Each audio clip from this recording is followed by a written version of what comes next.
And that is transportation in plants.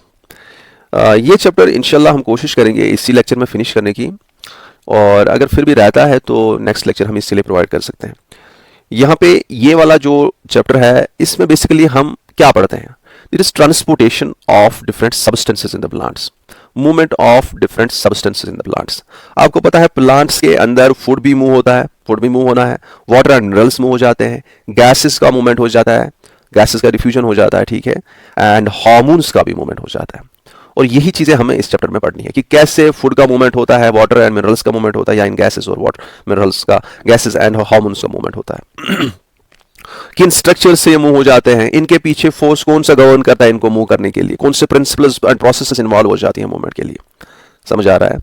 और ये चीजें हमें इसमें पढ़नी है। देखिए आपको पता है अगर हमारे पास सपोज ये एक प्लांट है, ठीक है, ये इसके रूट्स हैं, दिस इज अ प्लांट जो हमारे सामने है, ये एक लीफ है जहां पे आपको पता है कि एक इंपॉर्टेंट प्रोसेस होती है जिसे हम क्या कहते हैं, फोटोसिंथेसिस। और फोटोसिंथेसिस के लिए आपको पता है वाटर जो है वो सॉइल से लिया जाता है, it is sucked by roots from the soil, and आपको पता है वाटर के साथ साथ मिनरल्स भी सॉइल से लिए जाते हैं। अल्टीमेटली यहाँ पे ये मूवमेंट जो है ये अपवर्ड मूवमेंट हो जाता है वाटर एंड मिनरल्स का थ्रू सम स्पेशल चैनल्स जिनको हम जाइलम कहते हैं। आपको अभी याद नहीं रखना, थोड़ा सा जहन में आप रख सकते हैं। उसके बाद क्या है कि ये जो है ये वाटर जो है हमारा लीव्स में आ जाता है, और लीव्स में आपको पता है एक बहुत ही इंपॉर्टेंट प्रोसेस होनी है जिसे हम कहते हैं फोटोसिंथेसिस। फोटोसिंथेसिस के लिए आपको लीव्स में क्या चाहिए, वाटर तो आ गया, लेकिन कार्बन डाइऑक्साइड कहाँ से लिया जाता है, एटमॉस्फेयर से लिया जाता है। और यहाँ पे एक प्रोसेस की जाती है जिससे ग्लूकोज प्रिपेयर किया जाता है, या हम कह सकते हैं फूड प्रिपेयर किया जा सकता है। और ग्लूकोज प्रिपेयर होने के बाद यहाँ पे ऑक्सीजन भी बनता है, उसको बाहर फेंका जाता है, ठीक है, ऑक्सीजन को बाहर फेंका जाता है। तो यहाँ पे आप देख सकते हैं कि यहाँ पे एक प्रोसेस होती है जो कि एक्सचेंज ऑफ गैसेस होता है, जो कि गैसेस का डिफ्यूजन होता है through some pores on the leaves. ये मैं आगे बताऊंगा, जिनको हम स्टोमेटा कहते हैं। अब ये आउटलाइन जहन में रखिए ना। और उसके बाद क्या होता है, ये जो फूड है इस फूड का मूवमेंट होना है। फूड जो है हमने देखा कि वाटर एंड मिनरल्स जो होते हैं ये खाली अपवर्ड डायरेक्शन में मूव हो जाते हैं। वाटर एंड मिनरल्स जिसे हम सैप कहते हैं, टुगेदर इनको हम सैप कहते हैं, इसका एसेंट होता है, ये ऊपर अगेंस्ट द ग्रेविटी चलते हैं, और ये इनका मूवमेंट डाउनवर्ड्स नहीं होता, इट इज यूनिडायरेक्शनल मूवमेंट। लेकिन यहाँ पे जो फूड बनता है वो कहीं पे भी जा सकता है, ऊपर भी जा सकता है सप्लाई करने के लिए डिफरेंट रीजन्स को, नीचे भी सप्लाई किया जा सकता है फूड को। And that is why food का जो मूवमेंट है उसे हम कहते हैं दैट इज बाई डायरेक्शनल, और कुछ बुक्स लिखते हैं मल्टी डायरेक्शनल, ठीक है। और यहाँ पे फूड का मूवमेंट जो है ये भी हो जाएगा, और यहाँ पे गैसेस एक्सचेंज भी होता है। इवन प्लांट्स में डिफरेंट रीजन्स में specially most of the hormones जो है वो शूट के टिप्स में बनते हैं।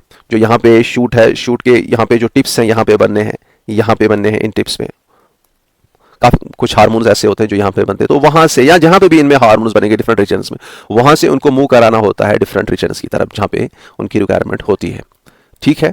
तो ये आप समझेंगे कि हार्मोन्स का भी मूवमेंट इनमें हो जाता है। और यहाँ पे जो ये फूड का मूवमेंट मैंने बताया, ये जो फूड का मूवमेंट होता है, वाटर का मूवमेंट जिन वेसल्स से होता है उनको हम कहते हैं जाइलम। वाटर एंड मिनरल्स का मूवमेंट जिन स्पेशल ट्यूब्स के जरिए होता है उनको हम कहते हैं जाइलम। और जो फूड का मूवमेंट जिन स्पेशल ट्यूब्स के जरिए होता है उसको हम कहते हैं फ्लोएम। ये अभी मैं कुछ नहीं पढ़ा रहा हूं, अभी एक आउटलाइन दे रहा हूं, यही चीजें अच्छे से डिटेल से पढ़नी है, ठीक है।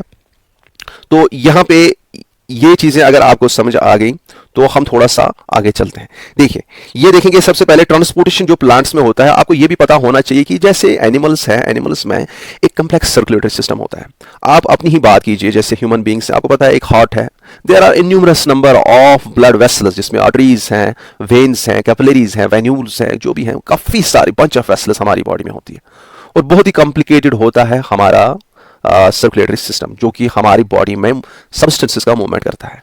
ये चाहे आप ह्यूमन बींग्स की बात करो या चाहे आप बाकी एनिमल्स की बात करो, हमारे में जो सर्कुलेटरी सिस्टम होता है वो बहुत ही कॉम्प्लेक्स होता है। लेकिन प्लांट्स की जब हम बात करते हैं, इनमें इनका सर्कुलेटरी सिस्टम या इनका जो ट्रांसपोर्टेशन सिस्टम है वो इतना कॉम्प्लेक्स नहीं होता है। उसका रीजन क्या है कि प्लांट्स जो होते हैं आपको पता है कि इनमें हमसे ज्यादा एनिमल्स से कम एनिमल्स से कम रिक्वायरमेंट होती है किसकी, एनर्जी की। और इसीलिए इनमें ज्यादा movement of the materials, nutrients and other substances की जरूरत उतनी नहीं है जितनी कि ह्यूमन बींग्स या बाकी एनिमल्स में होती है। इनमें रिक्वायरमेंट्स ऑफ एनर्जी क्यों कम है? Why do plants require less energy and animals require more energy? The reason आपको पता होना चाहिए कि एनिमल्स जो होते हैं हम मूवमेंट करते हैं और मूवमेंट करने के साथ साथ हमारी बॉडी जो होती है उसमें बहुत ही कम पोर्शंस ऐसे होते हैं जो डेड होते हैं, ठीक है, जैसे हमारे नेल्स हैं, जैसे हमारे हेयर्स हैं।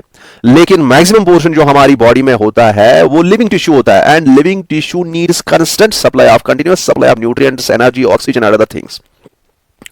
लेकिन प्लांट्स की जब आप बात करते हैं, प्लांट्स में आप एक प्लांट ले लीजिए, एक जितना भी कम्प्लेक्स प्लांट आपके सामने आएगा उसमें ज्यादा उसमें डेड टिश्यू रहेगा। वुड जो होती है that is a dead tissue, ठीक है। आप प्लांट्स में बार्क देखते हैं, वुड देखते हैं, तो कुछ हार्ड स्ट्रक्चर्स उसमें उस प्लांट्स में होते हैं और वो जो है वो डेड टिश्यूज होते हैं। There are dead tissues present in the plants जहां पे एनर्जी की रिक्वायरमेंट नहीं है। और दूसरा यह है कि प्लांट्स का मूवमेंट नहीं होता, दे do not need locomotion, they do not need movement. उनको एक जगह से दूसरी जगह पे खुराक हासिल करने के लिए नहीं जाना है, क्योंकि अल्लाह ताला ने उनको एक ऐसा मैकेनिज्म प्रोवाइड किया है कि अपनी ही जगह पे वो अपने लिए भी और दूसरे जो पर्टिकुलरली एनिमल्स जो होते हैं उनके लिए भी खुराक बनाते हैं। So they do not have the need of moving from one place to another place, ठीक है। अब यही जो चीजें हैं, ये चीजें जब प्लांट्स में मूव हो जाएंगी उसे हम कहेंगे ट्रांसपोर्टेशन इन प्लांट्स। देखिए यहां पे मैंने लिखा है simpler transportation system as compare to animals, और ये आपको समझ आ गया। अब देखिए ये मूवमेंट जो प्लांट्स में मटेरियल्स का होगा ये सेल्यूलर लेवल्स पे होगा, जिसे हम कहते हैं short distance transport of materials, या ये long distance transport of materials होगा। अब ये क्या है मैं आपको अभी समझा देता हूं थोड़ा सा, फिर हम ये डिटेल्स में पढ़ेंगे। यही तो हमें पढ़ना है, short distance transport and long distance transport. Short distance transport cells के दरमियान होता है, ठीक है। अगर फॉर एग्जांपल यहां पे एक मिनट दोबारा मैं बना देता हूं, सपोज यही प्लांट आपके लिए, ये सपोज ये है आपका प्लांट, ठीक है, ये इसके रूट्स हैं, ये यहाँ पे प्लांट है, यहाँ पे सपोज ये एक लीफ है जहाँ पे फोटोसिंथेसिस होना है, कंसंट्रेट कीजिएगा, ठीक है। मैं रेडीमेड फिगर्स आज इसलिए नहीं प्रोवाइड कर रहा हूँ इसमें, क्योंकि उनमें मुझे नहीं लगा कि कोई भी फिगर अच्छे से एक्सप्लेन कर रही है जो चीज़ें करनी है, ठीक है, उसमें कन्फ्यूजन रहेगा। यहाँ पे देखेंगे आप, you know that movement of materials has to take place in this and the movement of materials takes place की ऐसे पे यहाँ पे जो वाटर है वो जाइलम के जरिए यहाँ पे फूड यहाँ पे पहले रूट्स के जरिए एब्जॉर्ब होगा, फिर यहाँ पे स्पेशल चैनल्स के जरिए वो ऊपर जाता है जिससे हम क्या कहते हैं जाइलम, और जाइलम के जरिए जब वो ऊपर जाता है अल्टीमेटली जाइलम की ब्रांचेस काफ़ी सारी होती हैं जो कि लीव्स में जाती हैं, जो कि टहनियों में जाती हैं, ब्रांचेस में जाती हैं, फिर लीव्स में जाती हैं, तो हर जगह पे ये जाइलम पहुँचता है। और यहाँ पे लीव्स में अभी आप समझेंगे कि जाइलम के जरिए आपका वाटर एंड मिनरल्स पहुंचते हैं। यहाँ हम पर्टिकुलरली फोटोसिंथेसिस की अगर बात करेंगे तो वाटर की रिक्वायरमेंट जो होती है वो वहाँ पे पहुंचता है, वाटर एंड मिनरल्स भी लिख सकते हैं हम, चलो ठीक है। और यहाँ पे दिस इज जाइलम, यहाँ पे खुराक जो बनेगा इस लीफ में, जो खुराक बनेगा फूड जो है वो स्पेशल ट्यूब्स के जरिए यहाँ से निकलेगा, जिनको हम क्या कहते हैं फ्लोएम, फ्लोएम की ब्रांचेस होंगी, और अल्टीमेटली ये जो है ये फ्लोएम सप्लाई करेगा कहाँ पे, जहाँ पे भी फूड की रिक्वायरमेंट होगी, both above and below the plants body, upper regions के लिए भी और निचले वाले रीजन्स के लिए भी ये सप्लाई करेगा न्यूट्रिएंट्स, या जिसे हम कहते हैं फूड। तो यहाँ पे फूड का बनना है थ्रू फोटोसिंथेसिस, समझेंगे बात को। अब देखिए मैंने यहाँ पे कहा कि ये चीजें, यही चीजें मेनली हमें इसमें पढ़नी है, food and water and minerals का ट्रांसपोर्ट जो होता है। अब शॉर्ट डिस्टेंस भी ट्रांसपोर्ट होता है इसमें और लॉन्ग डिस्टेंस ट्रांसपोर्ट भी होता है।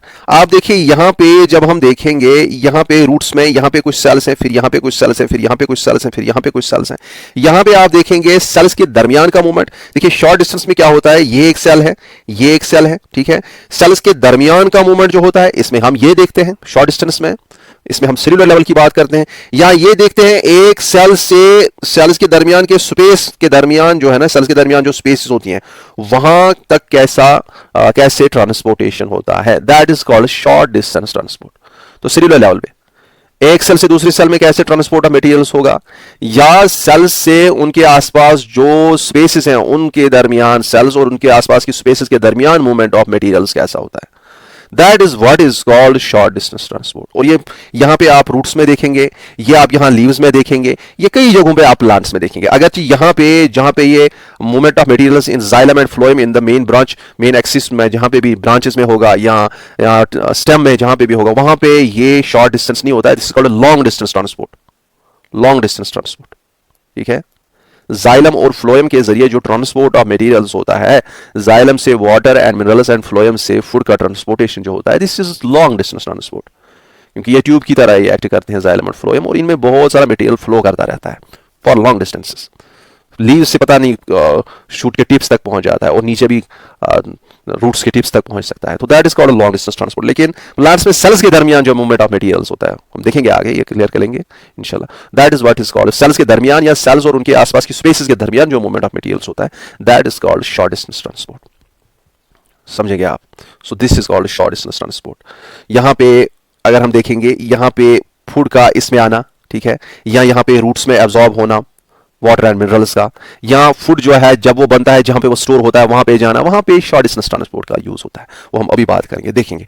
अब देखिए यहां पे जो शॉर्ट डिस्टेंस ट्रांसपोर्ट है, शॉर्ट डिस्टेंस ट्रांसपोर्ट जो सेल्यूलर लेवल पे होता है, ये आपको पता होना चाहिए कि ये दो तरीकों से हो सकता है।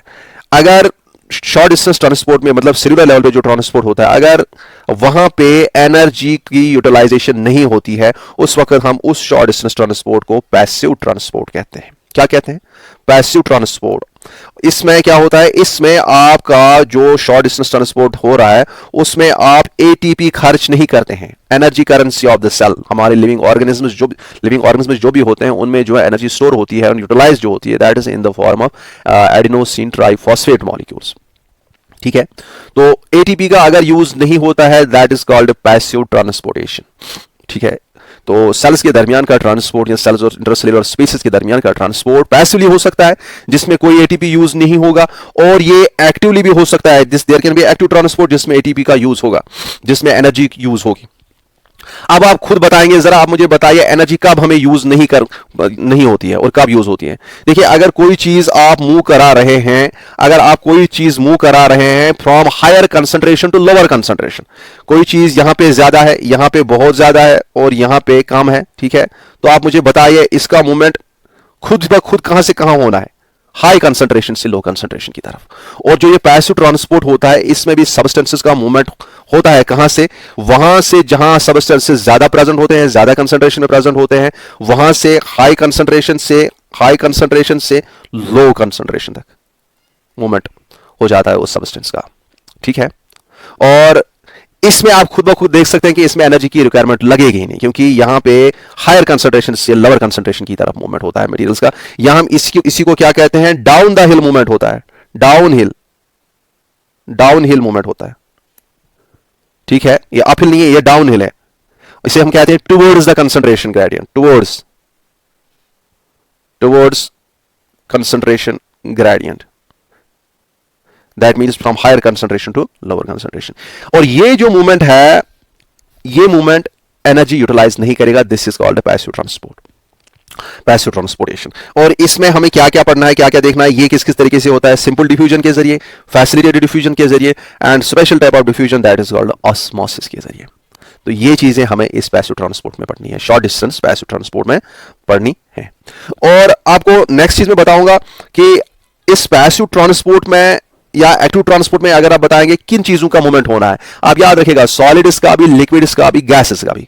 Solids in the form of ions, water, food का मूवमेंट, गैसेस का मूवमेंट, ये सारी चीजों का मूवमेंट इसमें होना है। ठीक है, और अब एक्टिव ट्रांसपोर्ट की जब हम बात करते हैं, इसमें एनर्जी की यूटिलाइजेशन होगी, एनर्जी यूटिलाइज होगी, और अगर एनर्जी यूटिलाइज होती है तो आप मुझे बताइए इसमें कहां से कहां मूवमेंट होना है। इसमें लोअर कंसंट्रेशन जहां सबस्टेंस की होगी, ठीक है ना, लोअर कंसंट्रेशन ऑफ सब्सटेंस जहां पे होगी, वहां से यहां पे लोअर कंसंट्रेशन है इस सब्सटेंस की, यहां से मूवमेंट है होना है कहां पे, वहां पे जहां पे इस सब्सटेंस की बहुत ज्यादा कंसंट्रेशन होगी, हायर कंसंट्रेशन होगी। और आप खुद बताइए, अगर हमें lower concentration of the substance से सब्सटेंस का मूवमेंट कराना है टुवर्ड्स द हायर कंसंट्रेशन, हमें क्या यूटिलाइज होगा, हमें यूटिलाइजेशन हो जाएगी एनर्जी की इन द फॉर्म ऑफ एटीपी। और इसे हम क्या कहते हैं, इसे हम कहते हैं अप हिल ट्रांसपोर्ट। ये हमें नीचे से ऊपर लेना है, जहां पे नीचे से ऊपर मतलब यह है कि कंसंट्रेशन कम वाले से ज्यादा जहां पे कंसंट्रेशन होगी वहां पे ये ले जाना है सब्सटेंस का। ऑलरेडी यहां पे बहुत सारा सब्सटेंस प्रेजेंट है, यही सब्सटेंस जिसकी हम बात कर रहे हैं, जिसका मूवमेंट हम देख रहे हैं, लेकिन हमें फिर भी कंसंट्रेशन ज्यादा होने के बावजूद भी वहीं पे लेना है सब्सटेंस को। इसको हम कहते हैं अगेंस्ट द कंसंट्रेशन ग्रेडियंट। आप फिर नहीं, इसे हम कह सकते हैं अगेंस्ट, टुवर्ड्स नहीं, अगेंस्ट कंसंट्रेशन ग्रेडियंट। जो हमने वहां पे बताया टुवर्ड्स कंसंट्रेशन ग्रेडियंट, यहाँ पे अगेंस्ट कंसंट्रेशन ग्रेडियंट हमें मूवमेंट कराना है सब्सटेंसेस का। और ये कहाँ पे होता है, ये हमारी सेल्स में कैसे होता है, सेल्स में जो प्लाज्मा मेम्ब्रेन होता है, जो सेल का मेम्ब्रेन होता है, उस पे कुछ प्रोटीन के स्ट्रक्चर्स होते हैं, प्रोटीन के पंप्स होते हैं जो कि पंप करते हैं सब्सटेंस को अगेंस्ट इट्स कंसंट्रेशन ग्रेडियंट, इसकी लोअर कंसंट्रेशन के रीजन से कहां तक, हायर कंसंट्रेशन रीजन वाले में, हायर कंसंट्रेशन वाले रीजन में। तो that is what is called active transport. और ये एक्टिव ट्रांसपोर्ट हम आगे देखेंगे, जैसे आपका आएगा यहाँ हमारी बॉडी, ये जरूरी नहीं प्लांट्स में है, ये जो चीजें हम पढ़ रहे हैं, ये जो सेलुलर लेवल पे हम मूवमेंट्स पढ़ रहे हैं ना, चाहे आप पैसिव ट्रांसपोर्ट पढ़ेंगे या एक्टिव ट्रांसपोर्ट, ये इवन एनिमल्स में होता है। हमारी जो प्लाज्मा मेम्ब्रेन होते हैं, हमारी जो सेल्स होती हैं, उनके दरमियान भी ऐसे ही मूवमेंट होता है, उनके दरमियान भी simple diffusion, facilitated diffusion, even osmosis and even जैसे हम कहते हैं these proton pumps these are working, protein pumps these are working. इसी में प्रोटीन पंप्स में आपका आएगा हाइड्रोजन एंड पोटेशियम पंप जो है, ये आप पढ़ेंगे, जैसे हम स्टोमेटल ओपनिंग एंड क्लोजर के बारे में पढ़ेंगे, वहां पे थोड़ा सा मैं इनके बारे में बताऊंगा आपको, ठीक है। तो काफी सारे पंप्स हैं हमारी बॉडी में, सोडियम पोटेशियम पंप होता है जो कि बहुत ही इंपॉर्टेंट है हमारे नर्व इंपल्स के ट्रांसमिशन के लिए। हमारा न्यूरॉन तब तक फंक्शन अच्छे से नहीं कर सकता, उसकी फंक्शनिंग इसी पे डिपेंडेंट है, इन पंप्स पे डिपेंडेंट है, ठीक है। तो ये एक डिफरेंट कंसेप्ट है, इसको ज्यादा डिटेल में नहीं पढ़ना, बस ऐसा याद रखना है कि कुछ प्रोटीन्स होते हैं प्लाज्मा मेम्ब्रेन पे जो कि मूवमेंट ऑफ आयंस करा देते हैं या मूवमेंट ऑफ सब्सटेंसेस करा देते हैं, जो कि पंप करते हैं against the concentration gradient, those are called protein pumps. तो अगर ये चीजें क्लियर हैं आपको, तो इंशाल्लाह मैं यहां पे बता देता हूं। और यहाँ ये आपको ऑलरेडी मैंने बताया कि जाइलम एंड फ्लोएम आपका लॉन्ग डिस्टेंस ट्रांसपोर्ट के लिए लगेगा, शॉर्ट डिस्टेंस ट्रांसपोर्ट के लिए नहीं लगेगा। तो ये चीजें अगर क्लियर है तो let us move to the next slide rather, है ना, यहाँ पे स्लाइड है, ठीक है। तो ये देखेंगे आप, अब हम सबसे पहले शॉर्ट डिस्टेंस ट्रांसपोर्ट के बारे में बात करेंगे, कैसे सेल्स के दरमियान या सेल्स और उनके आसपास की स्पेसेस के दरमियान मूवमेंट ऑफ मटेरियल्स होता है। यहाँ पे सपोज ये प्लाज्मा मेम्ब्रेन यहाँ पे मैंने बनाया है, यहाँ पे मैं सपोज आपको पहले दिखाऊं ये प्लाज्मा मेम्ब्रेन होता कहाँ पे है, कंफ्यूज नहीं होना आप, ठीक है बेटा, कंफ्यूज नहीं होना। ये अगर प्लांट सेल है, this is the plant cell, ये आसपास इसमें क्या होता है, this is called cellulosic cell wall, ये सेल वॉल होता है जो कि सेलुलोज का बना होता है। और यहाँ पे ही अंदर में क्या होती है, plasma membrane of the cell located होता है, जिसके अंदर सेल का मटेरियल फिर होता है, दिस इज प्लाज्मा मेम्ब्रेन। और प्लाज्मा मेम्ब्रेन आपको पता है इट इज लिपिड बाइलेयर, याद रखिएगा, ये फैट की बनी होती है, ये लिपिड की बनी होती है, और उसमें 2 लेयर्स होती हैं। यहाँ पे ये वाला क्या है, this is cell wall, and ये जो अंदर मैंने 2 लेयर्स बनाए इनको क्या कहते हैं, this form the plasma membrane, या इसे ही हम सेल मेम्ब्रेन कहते हैं, और यहाँ पे एक चीज जहन में आप रखेंगे कि ये जो सेल मेम्ब्रेन है, इसके अंदर जो मटेरियल है, this is what is called cytoplasm. और प्लांट सेल्स में एक खास स्ट्रक्चर अंदर से होता है जो कि अंदर होता है, जिससे हम क्या कहते हैं, जो कि बहुत ही बड़ा होता है, जिससे हम वैक्यूल कहते हैं। क्या कहते हैं, दिस इज वैक्यूल, यहाँ पे मैं लिखता हूं, ये हमारे सामने एक प्लांट सेल है, ठीक है। और इसी तरह से यहां से भी एक प्लांट सेल है, यहां से भी एक प्लांट सेल है, यहां से भी एक प्लांट सेल है, और इनके दरमियान स्पेसेस भी हैं। तो यहां पे movement of the substances basically हमें किसके जरिए कराना है, किसके जरिए मूवमेंट ऑफ सब्सटेंस हमें कराना है, जिसको हमें अच्छे से देखना है। यहां पे मूवमेंट कराने के लिए चाहे आप सेल्स के दरमियान का मूवमेंट करो, या सेल्स और स्पेस या इनके आसपास की स्पेसेस के दरमियान का मूवमेंट देखो, इसमें ये सेल मेम्ब्रेन के थ्रू पास ऑन होना है, मटेरियल्स का मूवमेंट सेल मेम्ब्रेन के थ्रू पास ऑन होना है, और वही सेल मेम्ब्रेन मैंने यहां पे बनाया है। सो यहां पे ये जो स्ट्रक्चर है, this is the plasma membrane. ये सपोज यहां पे सपोज इंटरनल साइड है, ये लेट अस ये रबी करेंगे, जगह नहीं रहेगी फिर। यहां पे इस साइड में इंटरनल साइड है सेल का, इस साइड में सपोज एक्सटर्नल साइड है सेल का। तो यहां पे मूवमेंट कराना है हमें सब्सटेंसेस का थ्रू दिस प्लाज्मा मेम्ब्रेन, समझेंगे बात को, इस प्लाज्मा मेम्ब्रेन के थ्रू मूवमेंट कराना है। और यहां ये जो प्लाज्मा मेम्ब्रेन होता है, इसमें 2 लेयर्स होते हैं, 2 लिपिड लेयर्स होती हैं, यहां लिपिड बाइलेयर होता है। यहां पे ये वाली जो लेयर आप देखते हो, ये वाली लेयर, ये एक लेयर है, ये वाली लेयर दूसरी लेयर है। और ये किस चीज का बना होता है, ये लेयर किस चीज के बने होते हैं, ये इन छोटे छोटे पार्टिकल्स के बने होते हैं, जिनको हम कहते हैं फॉस्फोलिपिड्स। क्या कहते हैं, फॉस्फोलिपिड्स, ठीक है। ये फॉस्फोलिपिड एक लेयर है, और ये फॉस्फोलिपिड दूसरी लेयर है, 2 फॉस्फोलिपिड लेयर्स होती हैं, समझेंगे बात को। ये जो फॉस्फोलिपिड्स के जो ये हेड्स होते हैं ना, हेड्स, ये वाटर लविंग होते हैं, ज्यादा डिटेल नहीं है, ये आपको थोड़ा सा इसको ध्यान में रखना है, ठीक है, याद रखिएगा। ये वाटर लविंग होते हैं, क्या होते हैं, ये वाटर लविंग होते हैं कि ये हेड्स जो होते हैं ये वाटर के साइड में होते हैं, क्योंकि सेल के अंदर वाला मटेरियल या बाहर वाला मटेरियल, इसमें पानी होता है, तो पानी के साथ एसोसिएटेड होते हैं ये जो हेड्स होते हैं, इनको हम पोलर हेड्स कहते हैं। कुछ याद नहीं रखना, बस इतना याद रखना कि ये वाटर को पसंद करते हैं, ये वाटर के साइड में होते हैं। चाहे आप सेल के अंदर देखो, साइटोप्लाज्म में देखो, या सेल के बाहर देखो, स्पेस उसमें पानी ज्यादा प्रेजेंट होता है, तो ये पानी की तरफ इनका रुख होता है, बाहर और अंदर। और ये जो यहाँ पे टेल्स होती हैं इनको हम कहते हैं दीज आर वाटर हेटिंग। ये जो वाटर लविंग होते हैं इनको हम कहते हैं वाटर लविंग, इनको कहते हैं हाइड्रोफिलिक। अगर याद रखेंगे तो कोई बात नहीं रखेंगे तो कोई टेंशन नहीं। और ये जो अंदर टेल्स होती हैं ये वाटर को हेट करती हैं, ये वाटर से डरती हैं, ऐसे याद रखेंगे। ये वाटर से छुपती हैं, तो ये बेसिकली इसीलिए आपस में ऐसे जुड़ी हैं, ये अंदर की तरफ होती हैं लिपिड बाइलेयर में। इनको हम कहते हैं हाइड्रोफोबिक। हाइड्रोफोबिक मीन्स कि ये वाटर को हेट करती हैं, ये वाटर की तरफ नहीं रहती हैं। बस इतना याद रखेंगे, ठीक है, इतना याद रखेंगे। ये क्यों मैं बता रहा हूं, आपको अभी बताऊंगा, क्योंकि डिफ्यूजन ऑफ सब्सटेंस आपको पता होना चाहिए कि इनका कैसे होगा। अब ये चीजें आपको अगर क्लियर हो गई, यहां पे इसी लिपिड बाइलेयर में डिफरेंट प्रोटीन्स होते हैं। ये जो रेड से मैंने बनाए हैं ये कुछ प्रोटीन्स इनमें है, इस लिपिड बाइलेयर में कुछ प्रोटीन्स हैं। ये प्रोटीन्स इसमें डिफरेंट रीजन्स पे होते हैं, और ये भी सब्सटेंसेस के मूवमेंट के लिए इंपॉर्टेंट है। कुछ सब्सटेंसेस के मूवमेंट ये करा देते हैं। अब यहां पे किस चीज को हमें देखना है, प्लीज टेक योर अटेंशन, ठीक है, put your attention on this. देखिए यहां पे अगर आप देखेंगे, जो मैंने आपको शॉर्ट डिस्टेंस ट्रांसपोर्ट में बताया, एक बताया मैंने कि क्या होता है, सिंपल डिफ्यूजन होता है, फैसिलिटेटेड डिफ्यूजन होता है, और एक्टिव ट्रांसपोर्ट होता है। Simple diffusion, facilitated diffusion and active transport, ये तीनों आप इसी फिगर से समझने की कोशिश कीजिएगा। देखिए सिंपल डिफ्यूजन कब होगा, आप यहां पे ये जो ये प्रोटीन्स मैंने बनाए हैं इनको हम कहते हैं या कैरियर प्रोटीन्स, या इनको कहते हैं चैनल प्रोटीन्स। अब थोड़ा सा कंसंट्रेट कीजिए एक मिनट। ये वाला जो प्रोटीन है ये एक चैनल की तरह काम करता है, और ये वाला जो प्रोटीन है ये भी एक चैनल की तरह काम करता है, और ये चैनल की तरह होते हैं। इनको हम कहते हैं चैनल प्रोटीन्स। क्या कहते हैं? Channel proteins. और प्लाज्मा मेम्ब्रेन पे चैनल प्रोटीन्स जो होते हैं, कुछ चैनल प्रोटीन्स ऐसे होते हैं जो कि वाटर का मूवमेंट करा देते हैं, चाहे प्लांट्स की बात करो या एनिमल्स के प्लाज्मा मेम्ब्रेन की बात करो, कहीं पे भी अप्लाई होता है, ठीक है, वाटर का मूवमेंट करा देते हैं, उनको हम कहते हैं एक्वापोरिन्स। क्या कहते हैं? Aquaporins. Aqua refers to water.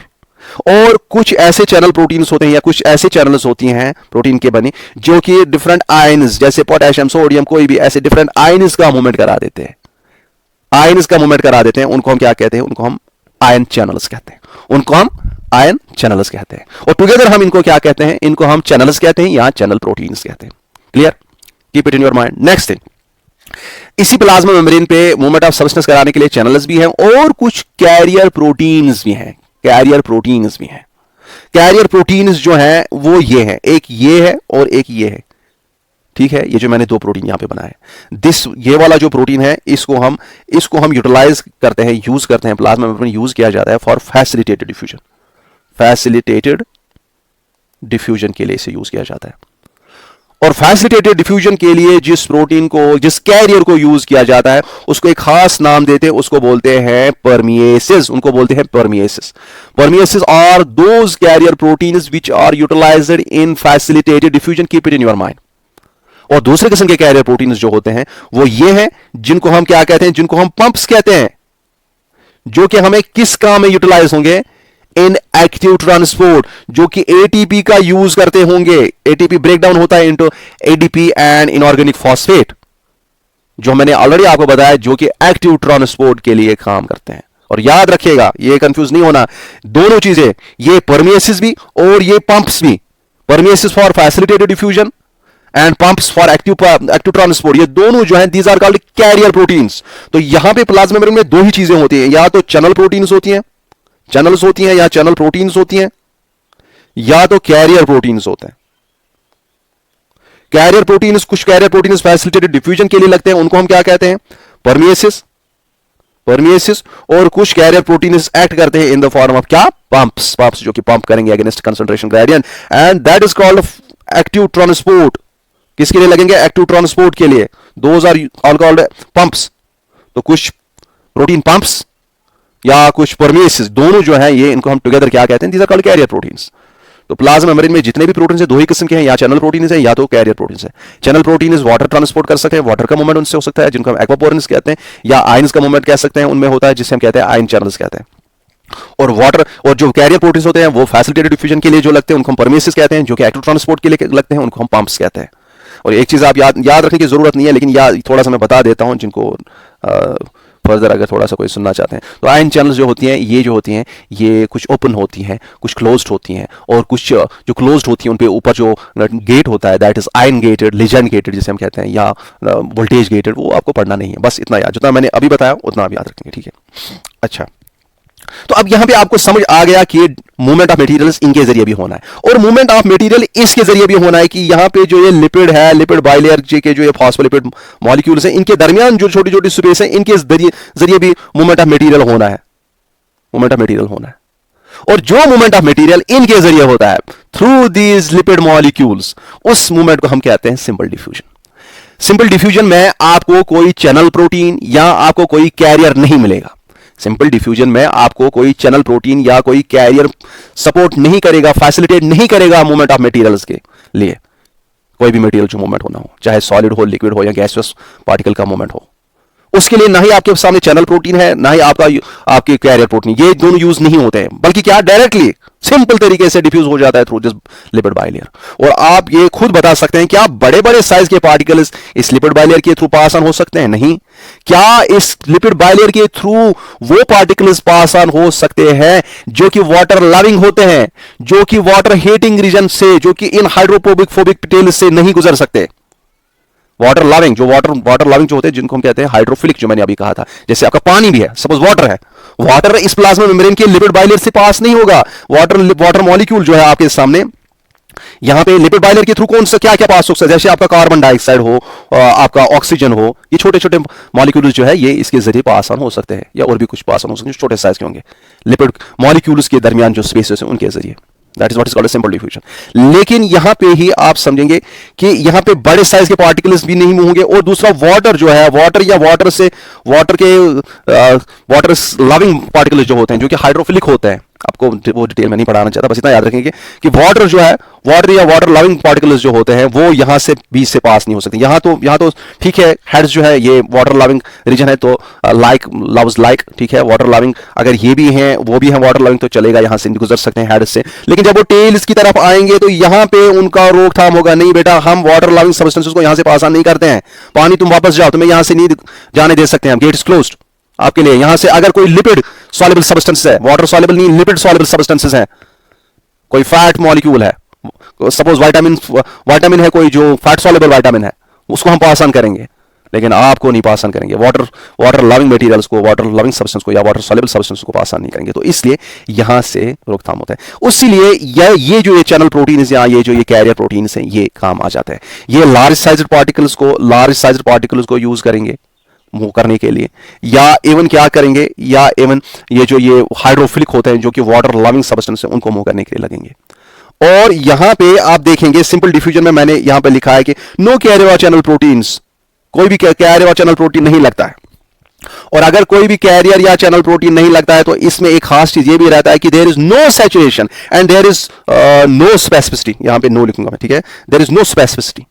ये जो ये चैनल प्रोटीन्स होते हैं या कैरियर प्रोटीन्स होते हैं, इनमें एक लिमिट होता है ट्रांसपोर्ट करने का, मटेरियल ट्रांसपोर्ट करने का, कि भाई मैं 10 मॉलिक्यूल्स को 1 मिनट में ट्रांसपोर्ट कर सकती हूं, मैं ऐसी चैनल हूं, मेरे से 50 आप नहीं ले सकते हो, तो 10 वहां पे पहुंचेगा, 10 मॉलिक्यूल्स जब ट्रांसपोर्ट हो रहे हैं उस वक्त वहां पे सैचुरेशन है, there is saturation, there is a limit, उसके अलावा फर्दर ट्रांसपोर्टेशन नहीं हो सकता है।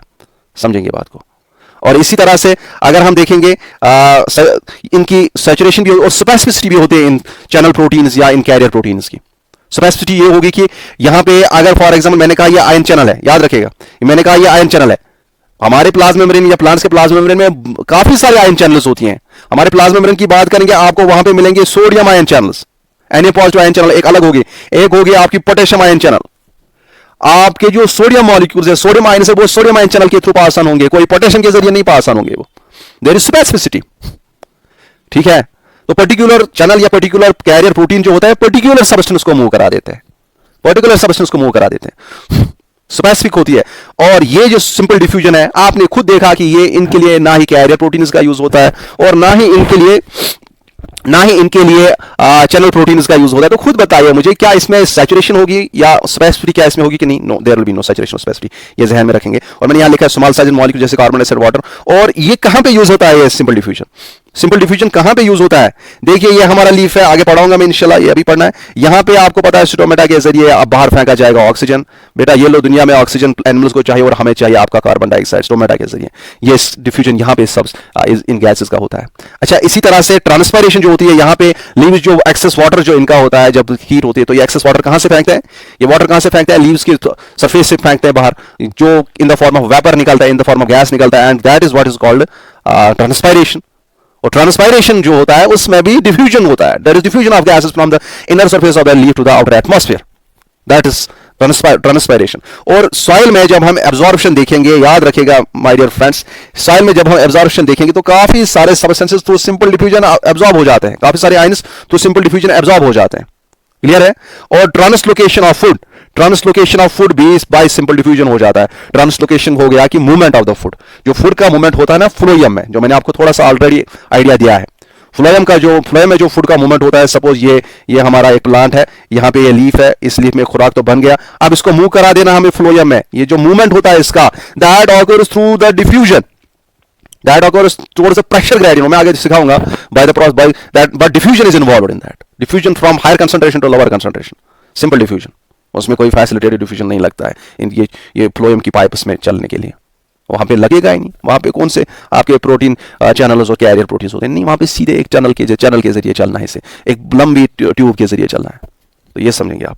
अच्छा, एरोमा ऑफ फ्लावर्स, आप बाहर जाते हैं, बाग में जाते हैं, किसी बाग में जाते हैं, बोलते हैं खुशबू बहुत प्यारी है। ये खुशबू कहां से निकलती है? ये बेसिकली वहां पे जो एरोमेटिक सब्सटेंसेस होते हैं उस प्लांट में, एरोमेटिक सब्सटेंस क्या होते हैं आप already you will be knowing, chemistry पढ़ा होगा आपने।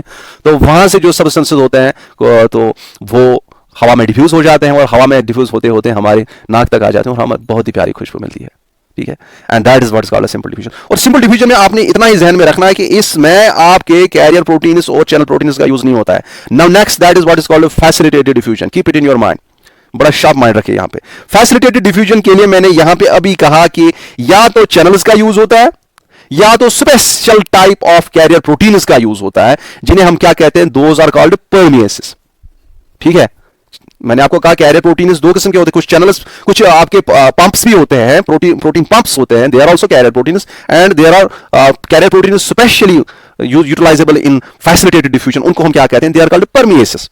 जो चाहे परमिएसेस हो या ये चैनल्स हो, इनके जरिए क्या होगा? Facilitated diffusion. ठीक है, इनके जरिए क्या होगा? Facilitated diffusion. और आप खुद बताइए मुझे, मैंने अभी कहा अगर हमने सिंपल डिफ्यूजन में देखा कि उसमें स्पेसिफिसिटी और सैचुरेशन इफेक्ट नहीं होगा, ना ही वो जितना चाहे जितना मर्जी उतना चला जाएगा उस प्लाज्मा मेम्ब्रेन के जो लिपिड बाइलर उनके थ्रू जाएगा सब्सटेंस, और कोई स्पेसिफिक नहीं कि बस तुम्हें जाना है हम इन दो मॉलिक्यूल्स, फॉस्फोलिपिड मॉलिक्यूल्स के दरमियान पोटेशियम को जाना है, उन दो के दरमियान सोडियम को जाना नहीं, ऐसा नहीं, कोई भी मॉलिक्यूल कहीं से जा सकता है।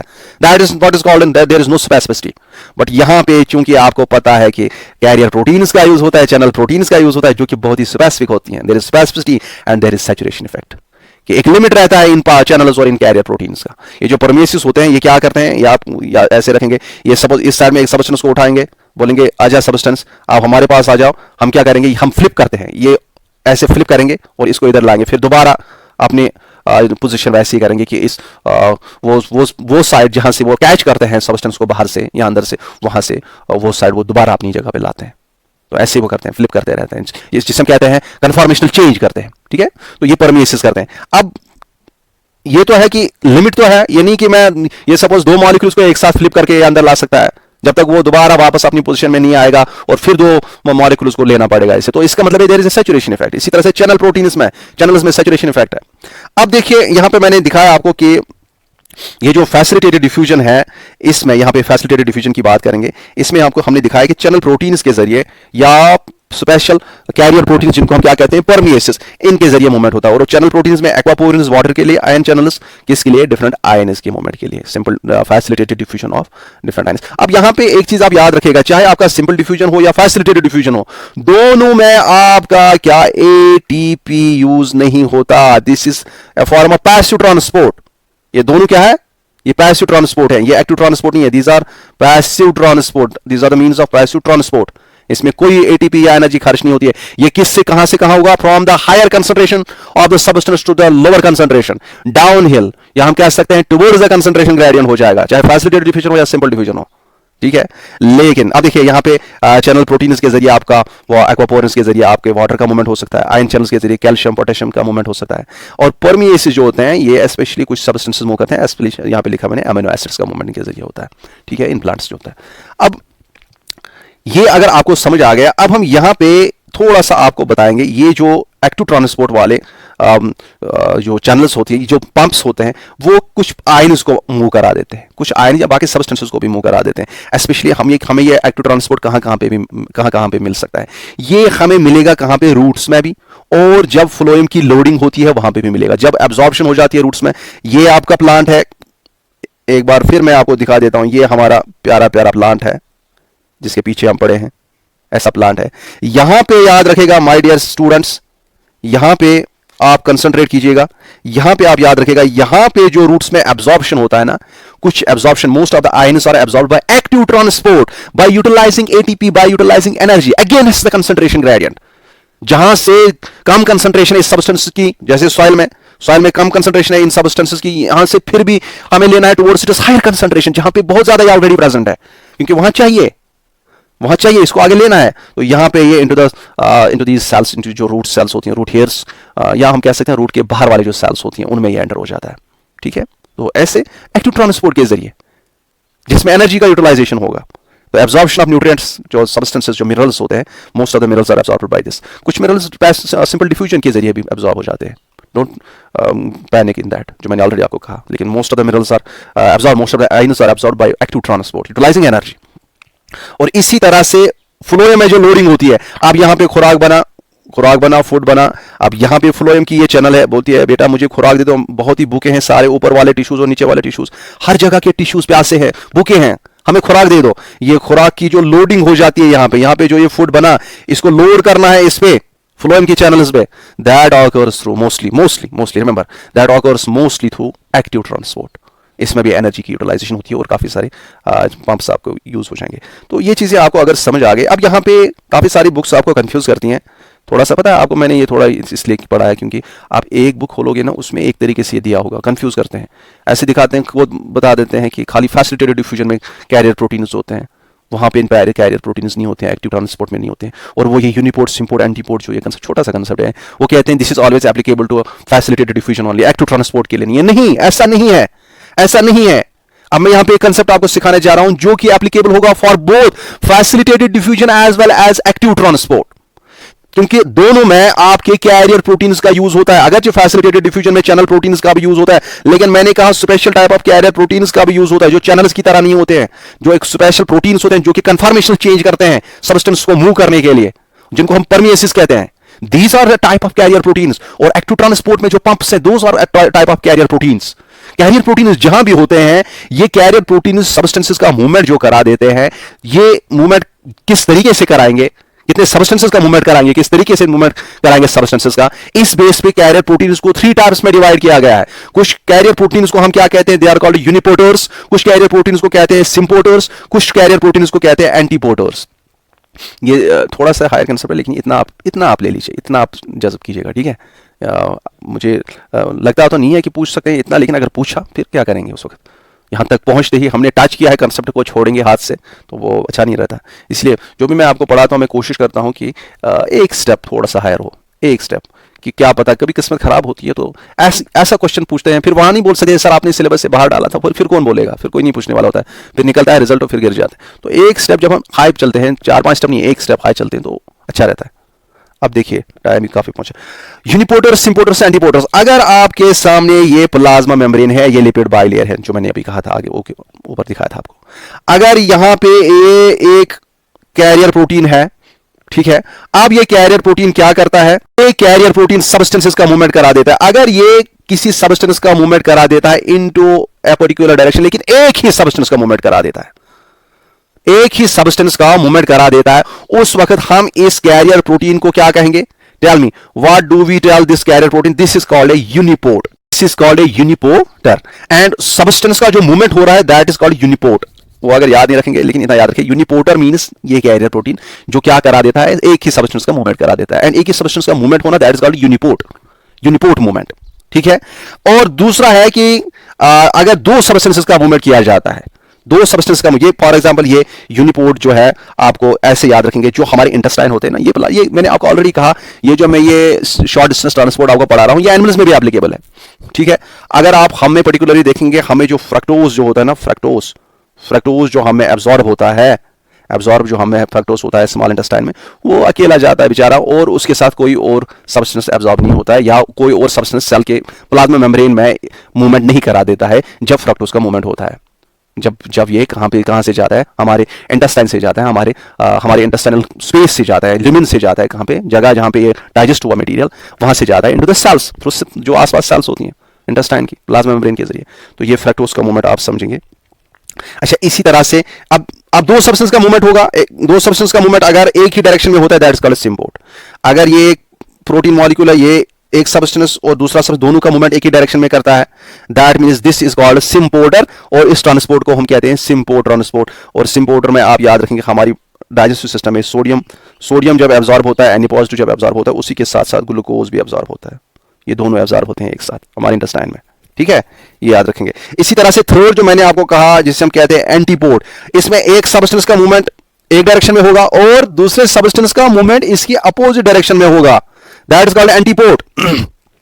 जब मैं आपको that is called antipode movement, और उस कैरियर प्रोटीन को हम क्या कहेंगे, एंटीपोटर या एंटीपोड प्रोटीन, ठीक है, that is called antipode protein या एंटीपोटर जिसे हम कहते हैं। और जब मैं आपको ये पढ़ाऊंगा किसके बारे में, स्टोमेटा ओपनिंग और क्लोजिंग के बारे में, गॉड सेल्स में आप देखोगे कि हाइड्रोजन जो है ये बाहर निकाला जाता है, और पोटेशियम जो है, पोटेशियम पॉजिटिव, ये गॉड सेल्स में अंदर लिया जाता है टू ओपन द स्टोमेटा को ओपन करने के लिए, क्योंकि स्टोमेटा जो पोर होते हैं लीव्स पे, जहां से गैसेस का एक्सचेंज होता है, कार्बन डाइऑक्साइड और वाटर का एक्सचेंज होता है, या कार्बन डाइऑक्साइड और ऑक्सीजन का एक्सचेंज होता है यहाँ, या जहां से ट्रांसपायरेशन होती है, जहां से वाटर लॉस हो जाता है बाहर एटमॉस्फेयर में, वो पोर्स जो है उनके आसपास जो गॉड सेल्स होते हैं, स्पेशल सेल्स गॉड सेल्स, उनका जो ओपनिंग एंड क्लोजिंग जो करा देते हैं उस पोर का, तो वो डिपेंड करता है on this potassium and hydrogen के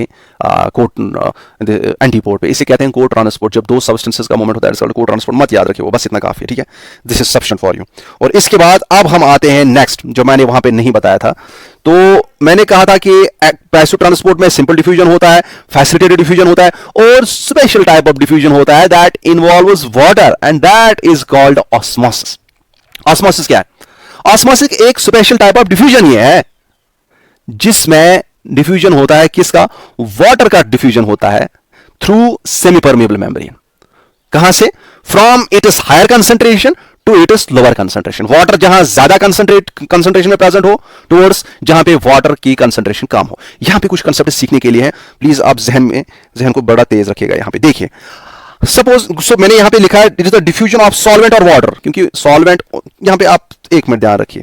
अगर यहां पे हमारे सामने एक बीकर है जिसमें हमने पानी डाला है, और पानी में हमने साल्ट डाला है, याद रखिएगा, इसे हम कहते हैं सॉल्यूशन। क्या कहते हैं? इसे हम कहते हैं सॉल्यूशन।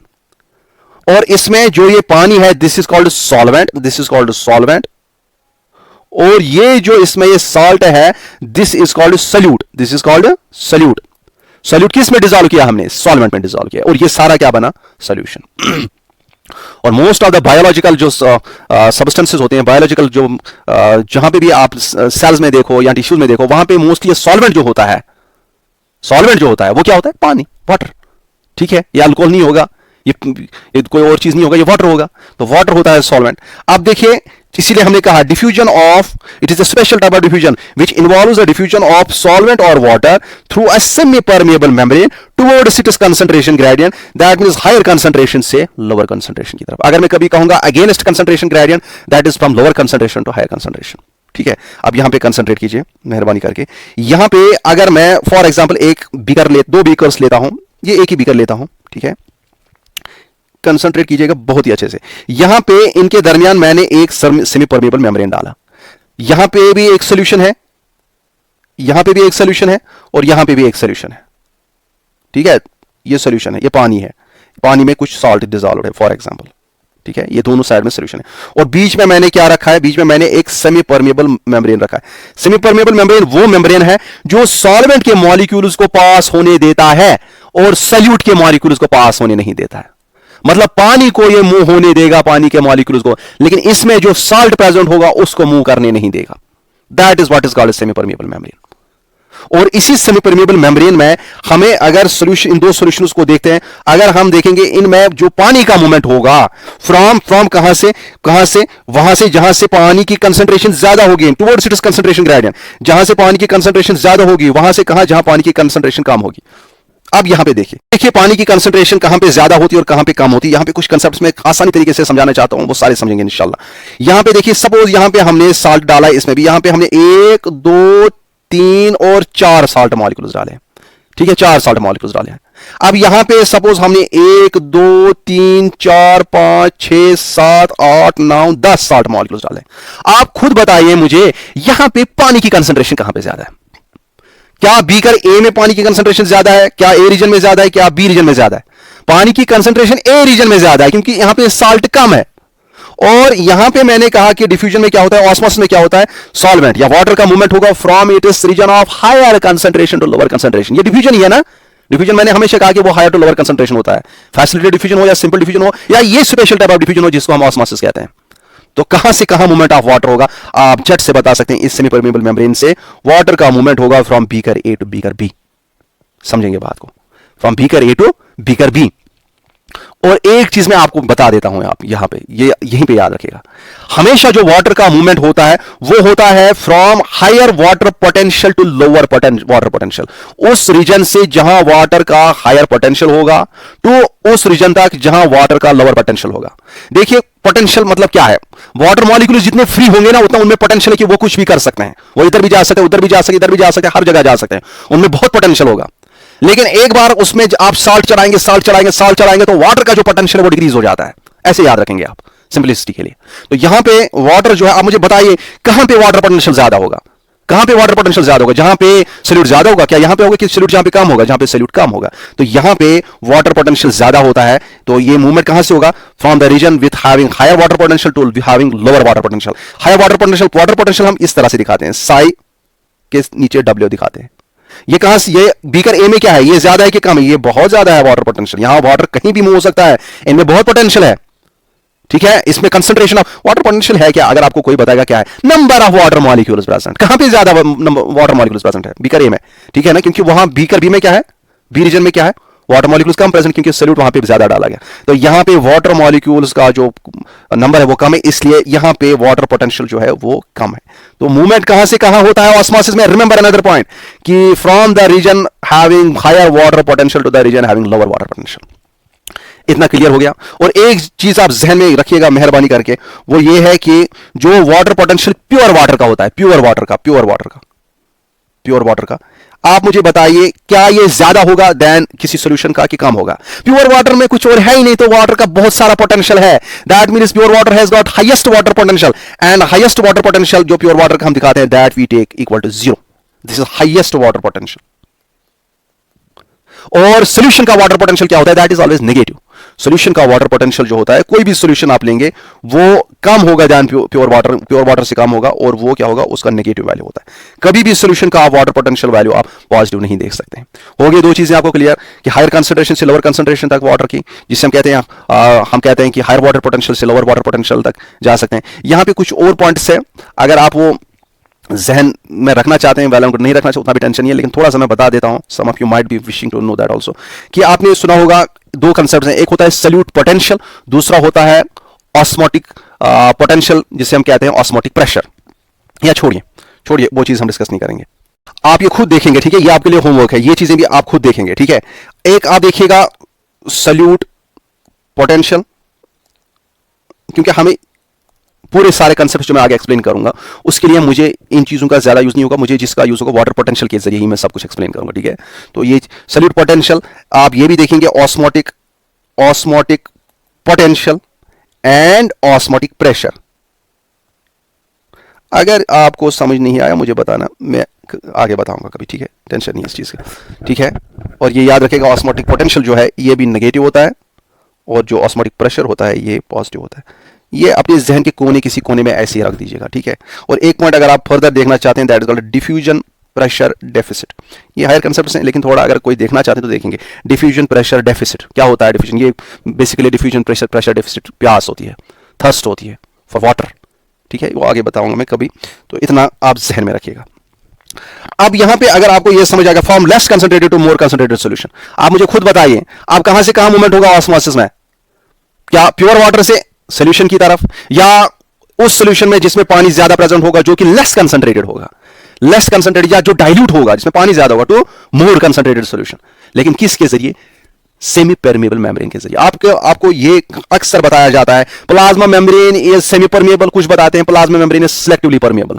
जो सेल के ऊपर मेम्ब्रेन, ये सेल है, सेल के ऊपर जो मेम्ब्रेन है, ये कुछ कहते हैं कि ये सेमी परमेबल है या ये सिलेक्टिवली परमेबल है। ज्यादा बेहतर इसे कहना है this is selectively permeable, selectively permeable.